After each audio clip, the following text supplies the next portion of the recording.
예, 오늘은 사도행전 27장 9절에서 26절까지 내용입니다. 우리가 잘 아는 유라굴로 태풍에 관한 내용이죠. 이 유라굴로 태풍은 뭐 세상 교회에 있어서 우리가 또 뭐 아시겠지만은 세상 교회에서 참 설교 들을 때는 세상 살아가면서 유라굴로와 같은 강풍이 있어도 참 하나님을 굳게 믿으면은 그 모든 것이 다 지나간다, 이런 식의 그 종교적인 그런 설교를 아마 많이 들었을 거예요. 그러나 오늘 우리는 그런 맥락에서 보는 것이 아니라 유라굴로라는 그 태풍을 하나님께서 주셨는데 그게 어떤 의미가 있는 것인가를 이제 우리가 생각을 해보는 겁니다. 자, 지난번에 우리가 이제 먼저 그 항로에 대해서 잠깐 우리가 마지막 시간에 나누었죠. 예루살렘에서 가이사라에서 시작을 해서 시돈을 거쳐서 그 다음에 무라까지 갔죠. 무라까지 가고 거기서 이제 배가 환성을 했죠. 환성을 해서 이제 가고 그 다음에 이제 니도 앞을 지나서 그레도 샘 그 동쪽 살모네를 지나서 마지막에 지난주는 미항에 이르렀다라고 그렇게 했죠. 미항에 이르러 가지고 이제 있는 상태예요. 근데 이제 오늘 이제 9절에 가면은 이제 여러 날이 걸려 금식하는 절기가 이미 지났으므로 항해하기가 위태하다라고 그랬어요. 그래서 바울이 그들을 권하여 말하되 하면서 바울이 경고하는 내용이 이제 나오죠. 9절과 10절에는 바울이 미항에 있는데 이 미항에서 더 이상 이제 항해하는 것은 위험하다라고 이제 경고하는 내용이죠. 근데 이제 여러 날이 걸려 금식하는 절기가 지났다라고 그렇게 이야기를 합니다. 금식하는 절기가 지나면은 이제 위태하다라고 이제 오늘 1번 문제가 그렇게 돼 있죠. 1번 문제가 돼 있는데 왜 그러면은 금식하는 절기가 지나면은 항해가 위태로울까? 우리가 생각해 봐야 되겠죠. 그 다음에 금식하는 절기는 지금 어떤 절기일까? 자, 누가 한번 말씀해 보시겠어요? 금식하는 절기는 무슨 절기? 속죄절이죠? 네, 속죄절. 그러면은 속죄절이 지났기 때문에 항의하는 것이 위태하다라는 말은 속죄절이 언젠가를 살펴봐야 되겠죠? 속죄절은 일곱째 달 그달 10일. 일곱째, 그러니까 7월 11일이죠. 이거는 이제 종교력으로 의한 것이죠. 종교력으로 유대인들은 민간력도 있고, 그 다음에 종교력도 있고, 그 다음에 오늘날 그것을 이제 오늘 우리는 양력으로 이제 소위 말하는 양력으로 이제 계산을 해야 되죠. 그 양력으로 이제 보면은 그 양력이 언제냐면은 10월 초, 10월 초쯤이 된다는 것이죠. 10월 초가 되면은 지중해의 그 특성상, 그 날씨 특성상 상당히 가을이는가요? 토마스 형제님이 가을이라고. 가을인데 지중해 연하님은 날씨가 불순종하고 그러니까 10월 초면은 시기적으로는 가을이지만 지중해 해안은 겨울 날씨로 확 바뀐다는 거죠. 겨울 날씨로 확 바뀌면은 그만큼 또 태풍이 겨울에는 태풍이 자주 부니까 태풍이 이제 그렇게 분다라고 보면 되겠죠. 자, 근데 이제 속죄절 절기라고 그랬어요. 속죄절 절기 때에 그렇게 지났다라고 그랬는데 속죄절은 우리가 잘 알죠. 7절기 중에 몇 번째? 여섯 번째죠? 여섯 번째 절기예요. 그 속죄절은 의미가 어떤 의미예요? 속죄절은 의미. 죄를 정결하게 하는 회개하는 거죠? 예. 그러니까 지난 죄들에 대해서 회개하는 것이죠. 지난 죄들에 대해서 하나님 앞에 나가서 회개하는 것이니까, 그러니까 결국은 회개한다는 말은 하나님께 또 용서받는다는 그런 의미죠. 용서받음으로 인해서 그렇게 되면은 우리가 영광의 하나님 앞에 나아갈 수 있는 그런 조건이 된다라는 것이죠. 그런 영광을 하나님 앞에 이제 나갈 수 있게 된 것을 기념하는 그런 절기가 속죄절이다라는 것이죠. 그 속죄절에 대한 것은 레위기에 많이 나오죠. 레위기 16장 한번 잠깐 볼까요? 레위기 16장.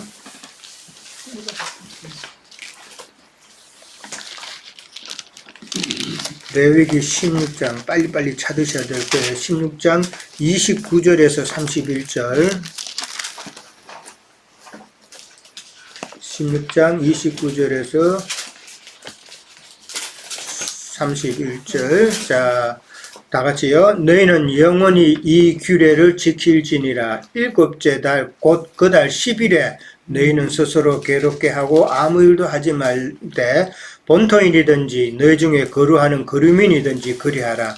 이날에 너희를 위하여 속죄하여 너희를 정결하게 하리니 너희의 모든 죄에서 너희가 여호와 앞에서 정결하리라. 이는 너희에게 안식일 중에 안식일인즉 너희는 스스로 괴롭게 할지니 영원히 지킬 규례니라 라고 그렇게 나오죠.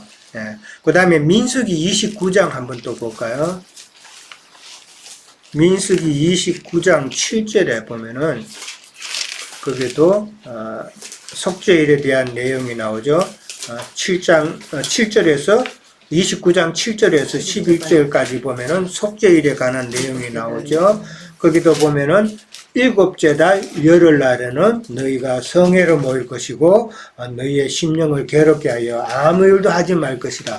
너희는 수송아지 한 마리와 순양 한 마리와 1년 된 순양 7마리를 다 흠없는 것으로 여호와께 향기로운 번제를 드릴 것이며, 이제 이 번제 속죄일날 제사 제물에 대해서 쭉 나왔죠. 근데 이 속죄일이 내용이 신약에서는 어떻게 적용이 돼요? 속죄절날 이 제사 제물이 신약에서는 어떻게? 그렇죠. 예수 그리스도께서 십자가에 못 박히신 것으로 그렇게 또 연결이 되죠. 한번 읽어볼까요? 히브리서 9장 12절. 히브리서 9장 12절에 가면은 속죄절 제물 대신 예수님에 대해서 나오죠. 9장 12절에 제가 읽을게요. 염소와 송아지의 피로 하지 아니하고 오직 누구의 피로? 자기의 피로, 예수 그리스도의 피로 영원한 속죄를 이루사 단번에 성소에 들어가셨다. 그렇게 나오죠. 그러니까 구약의 속죄절 제물의 그 제사는 신약에서는 예수 그리스도께서 단번에 참 영원한 속죄를 이루신 그 내용으로 연결이 되죠. 그것을 우리는 또 이해를 해야 된다라는 것이고. 그러니까 인자 예수님이 이 땅에 오셔서 제물 되신 것이다라는 것이죠. 그 다음에 이제 금식하는 절기가라고 나오는데, 금식하는 기간이라는 것은 7월 10일 날 금식하는데 그 이전의 절기가 무슨 절기? 나팔절이에요. 이것도 우리가 좀 깨달아야 되는 것은 나팔절 이후 속죄절까지는 10일의 기간이 있어요. 나팔절은 7월 1일이에요. 나팔절은 7월 1일, 종교력으로는 7월 1일이고, 그 다음에 유대인의 그 민간력으로는 1월 1일이에요. 그러니까 한국으로 옛날 말하자면 음력 1월 1일이에요. 그 새해죠. 그게 이제 그 유대인들에게는 참 7월 1일, 종교력으로 7월 1일이 민간력으로는 1월 1일 새해다라는 것이죠. 그러니까 7월 1일 날 나팔절이 시작되면서 그 다음에 7월 10일 속죄절까지 10일간 유대인들은 10일간 금식하면서 기도하는 시간을 가졌다라는 것이죠. 10일간. 그러니까 그 나팔절이 되는 그때는 성전의 그 외곽 문을 다 열어놔요. 그 나팔을 불잖아요. 그러니까 복음을 전하잖아요. 그러니까 성전 문을 열어놔야죠. 예, 열어놓고 이제 양각나팔을 불어요. 양각나팔을 불고 다 하나님 앞에 하나님 안으로 들어오라고 이제 그렇게 나팔을 부는 것이죠. 그런데 이제 10일이 지나서 속죄절이 끝나는 그 밤에는 그 문을 이제는 닫죠. 예, 그 문을 닫는단 말이에요. 그 문이 닫으면은 아무도 하나님의 영광 안에 이제 못 들어온다라는 그런 의미가 되죠. 우리가 잘 아는 그 열처녀 비유가 있죠. 열처녀 비유는 보면은 5처녀는 참 기름이 준비되어서 들어가지만은 또 5처녀는 기름이 준비가 안 되어 가지고 못 들어가는 것이죠. 그거는 뭐 시대 끝에 그렇게 될 일이지만은 또 우리가 늘 살면서도 항상 우리는 오픈이 돼 있어야 되죠. 예, 그 이야기다 말이에요. 그러니까 살면서 나중에 하지, 나중에 내가 죽으면은 가겠지, 이런 생각은 이거는 닫혀 있는 생각이잖아요. 예, 그런 신앙생활을 하면 안 된다는 이야기죠. 그러니까 항상 우리는 열려 있는, 항상 어디든지 언제든지 간에 열려 있는 그런 신앙생활을 해야 된다. 그러니까 그 기름이라는 게 결국은 건기름이죠. 진리의 말씀을 어떻게 깨닫느냐라는 것이죠. 문자적으로 깨달아서 신앙생활을 하는 그것이냐, 아니면은 영으로 깨닫는 신앙이냐라는 것이죠. 우리가 7절기를 하다 보면은 이제 유월절, 무교절, 초실절, 오순절, 나팔절, 속죄절, 그 다음에 장막절 이렇게 나오는데, 초실절 다음에 그 다음에 오순절까지는 며칠 기간이 있지나요? 오순이죠. 50일이죠. 50일. 네, 그 50일은 우리가 또 40과 10을 나눠서 생각해 보면은 40일간 예수님께서 제자들과 함께 하셨죠. 그렇죠? 그러고 난 다음에 성천하셔가지고 10일 만에 오순절 성령으로 오셨죠. 예, 그렇게 우리가 생각해 볼 수 있어요. 그렇게 보면은 그 10일 만에 그 120 성도들은 뭘 했어요? 기도에 힘썼더라. 금식하면서 기도에 전혀 힘썼다라고 그렇게 나오죠. 그 10이라는 숫자는 그 짧은 그 고난의 시간을 상징하는 말이에요. 10이라는 숫자. 계시록 2장 10절 한번 볼까요? 계시록 2장 10절에 보면은 감화해준 시간.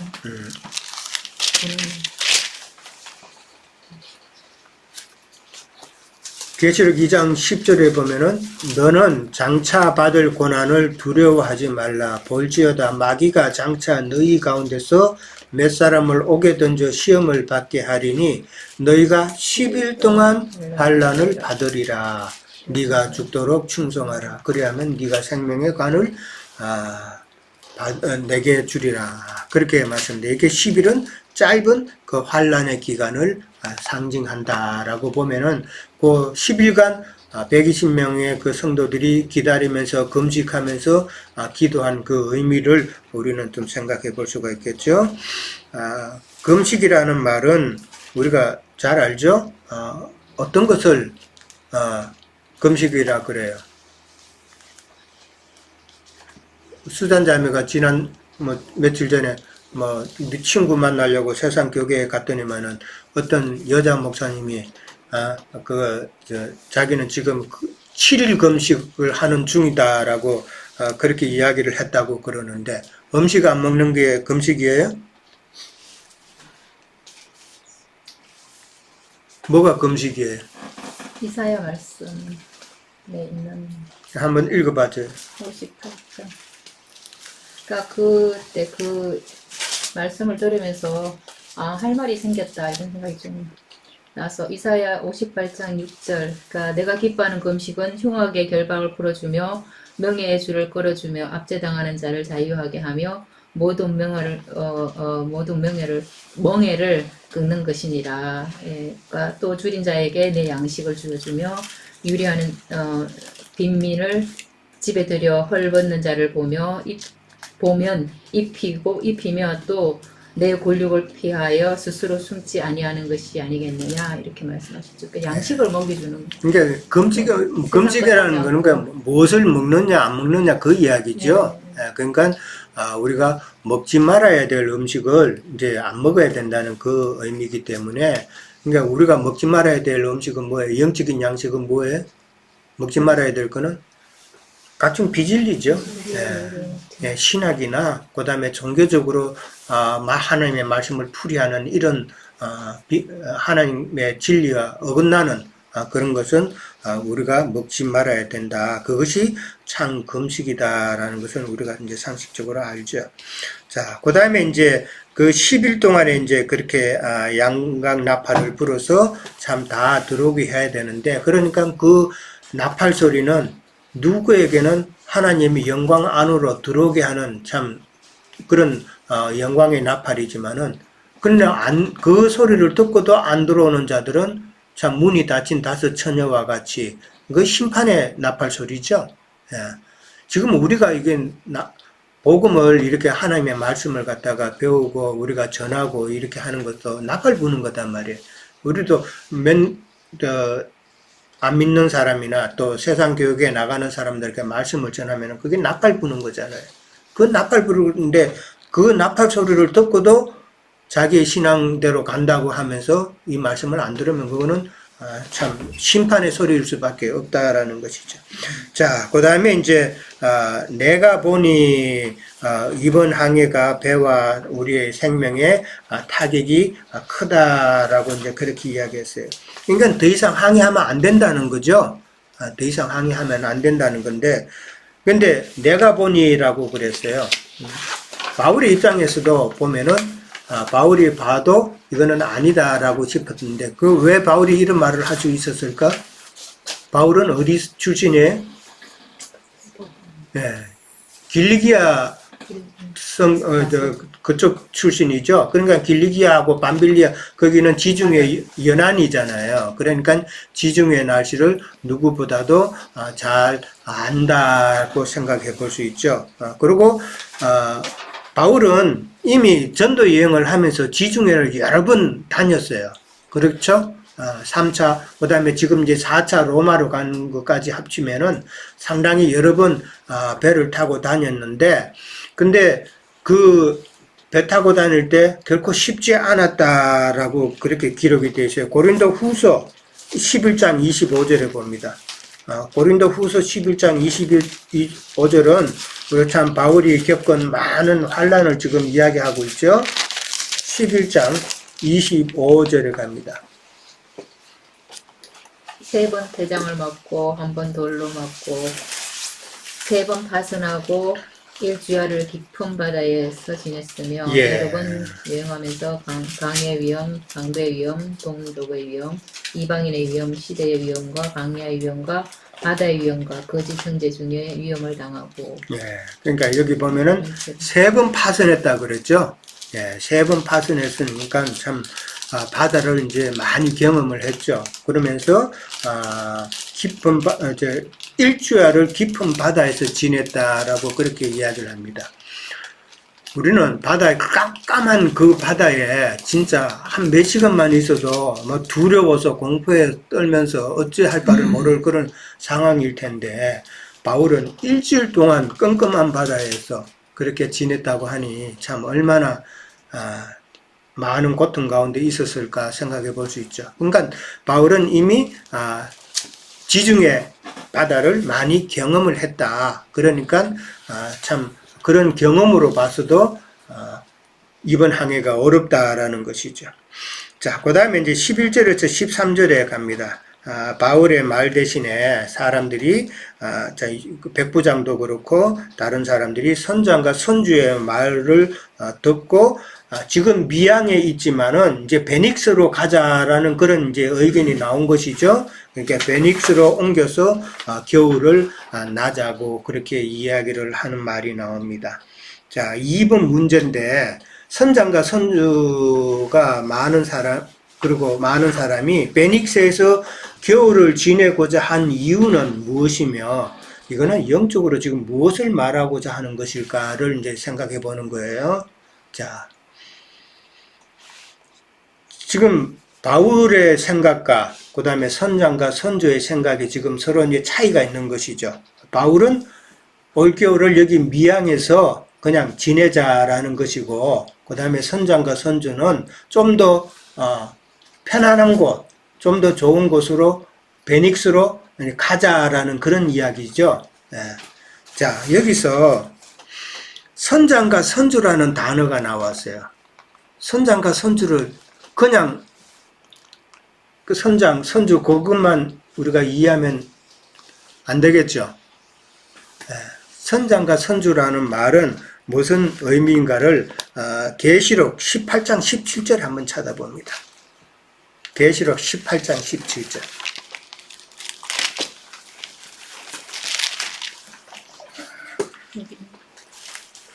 계시록 18장 17절 찾았어요? 자, 지금 계시록 18장에는 이제 바벨론이 패망하고 그 다음에 장사하는 자들이 지금 탄식하는 그런 내용이죠.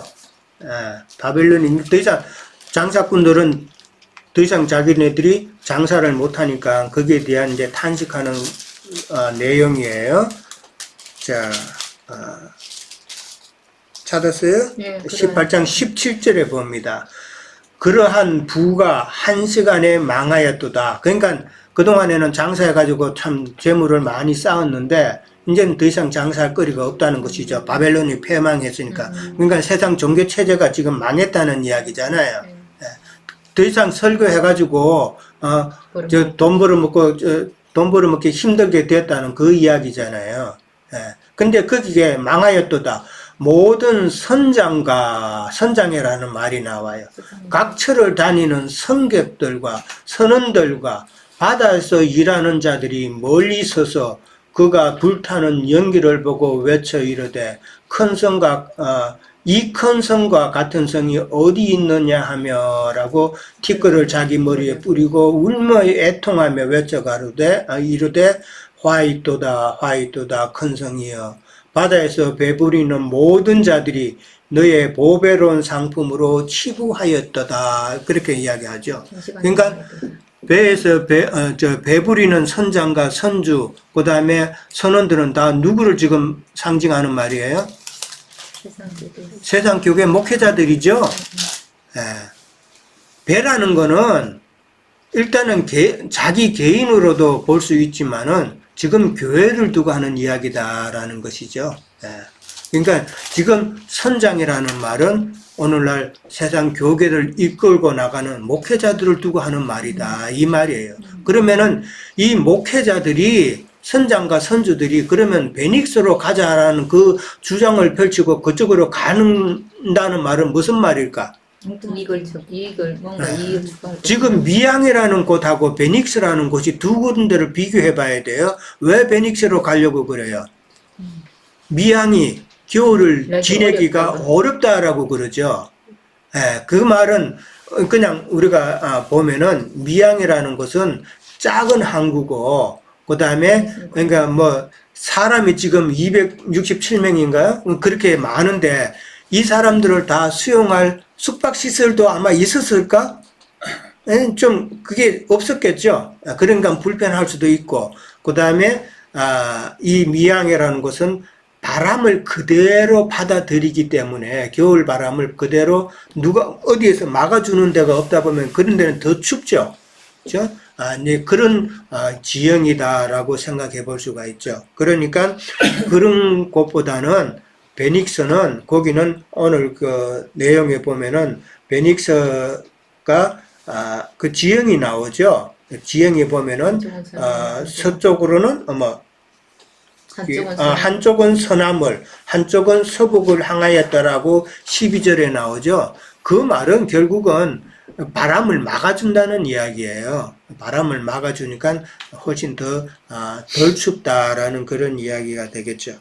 그러니까 더 큰 베닉스로 가고자 했다라는 말은 좀 더 편안한 곳으로 간다는 그런 의미죠. 그런데 이걸 우리가 영적으로 보면은 세상 목회자들이 베닉스로 사람들을 다 끌고 간다는 그 이야기잖아요.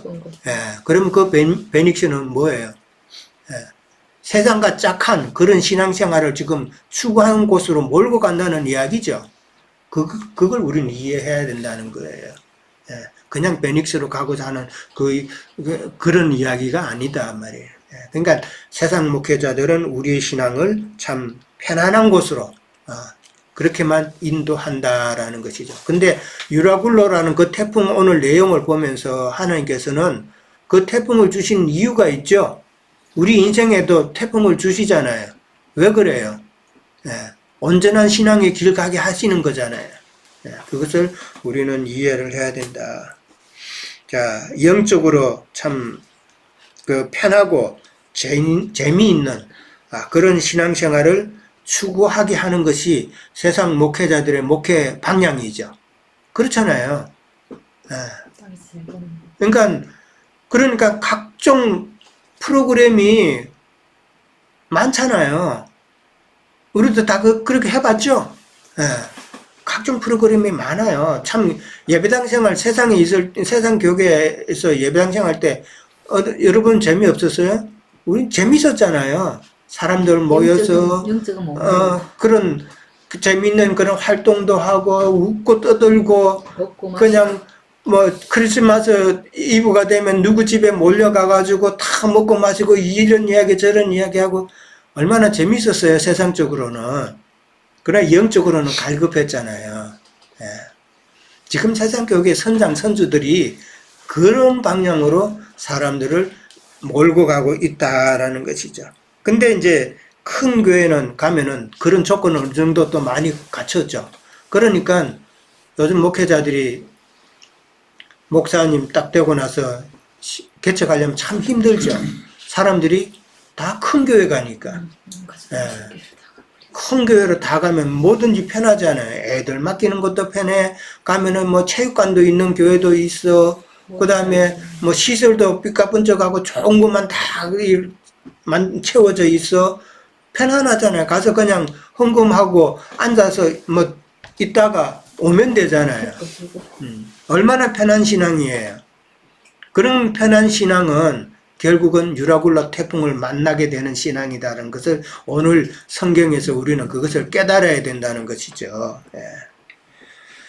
자, 남풍이 순하게 불매 베닉스로 이제 가게 되는 때죠. 이제 베닉스로 이제 끼고 이제 가는데 남풍이 순하게 불었다 그랬어요. 참 그렇게 세상 교육에 큰 교회 가면은 편하네. 신앙생활 편하네. 참 재밌네. 이런 생각이 들죠. 그게 이제 남풍이 분다는 거 아니에요. 그런 말은 이제 이 선장은 베닉스로 가기를 잘했다라고 생각이 되겠죠. 근데 이 우리의 인생길이나 신앙길에 있어서 참 순풍일 때가 사실은 제일 위험하잖아요. 그죠? 순풍이면은 순풍만 불면은 어떤 사람의 그 사람의 인격이나 그 다음에 그 사람의 그 믿음의 정도는 결코 알 수가 없죠. 그렇죠? 순풍만 불면 그 사람의 참 모습이 안 드러나요. 믿음이 안 드러나요. 어려움이 있을 때 그 사람의 성격이 어떻고 인격이 어떻고 그 다음에 신앙적으로도 그 사람의 신앙이 어디까지 간 신앙인가 어떤 신앙인가가 드러난단 말이에요. 그것을 우리는 생각해 봐야 되죠. 인생에 있어서 유라굴로 태풍을 크게 당한 성경의 인물이 있었죠. 누가 있을까요? 요나? 욥이 있잖아요. 욥의 그 인생에 큰 태풍을 만났잖아요. 욥은 자기의 진짜 눈에 넣어도 안 아플 그런 자식이 10명이 한꺼번에 없어졌잖아요. 그 다음에 모든 가축이 다 없어져 버렸죠. 그 다음에 자기 자신도 악창이 나서 건강을 잃어버렸죠. 그 다음에 또 자기 와이프까지 참 뱀의 독을 내뿜었죠. 저주했잖아요. 이게 뱀의 독을 내뿜는 말들이잖아요. 하나님을 저주하고 죽으라는 이런 말. 그게 유라굴로 태풍이 왔잖아요. 근데 왜 그렇게 왔어요? 그런 태풍을 통해서 하나님께서는 욥의 신앙을 완전히 바꾸시잖아요. 욥의 신앙은 어땠어요? 처음에 자기는 어렵다고 생각했잖아요. 그리고 자기는 애들 그 생일 때마다 그 애들을 위해서 제사 드리고 그렇게 했잖아요. 그 말은 무슨 말이에요? 예, 세상 종교적인 생활을 했다는 말이에요. 예. 하나님께서 원하는 그런 신앙의 길을 깨닫지 못하고 세상 종교적인 그런 신앙생활에 열심을 냈다는 이야기잖아요.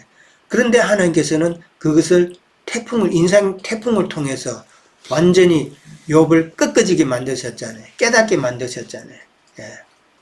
그것이 하나님의 목적이듯이 오늘 이 바울이 배 타고 이렇게 태풍을 만난 것도 다 하나님의 그 태풍 가운데서 하나님께서 행하시는 그 일이 있다라는 것을 우리는 생각하면서 이 말을 이제 나누어야 돼요. 자, 14절에서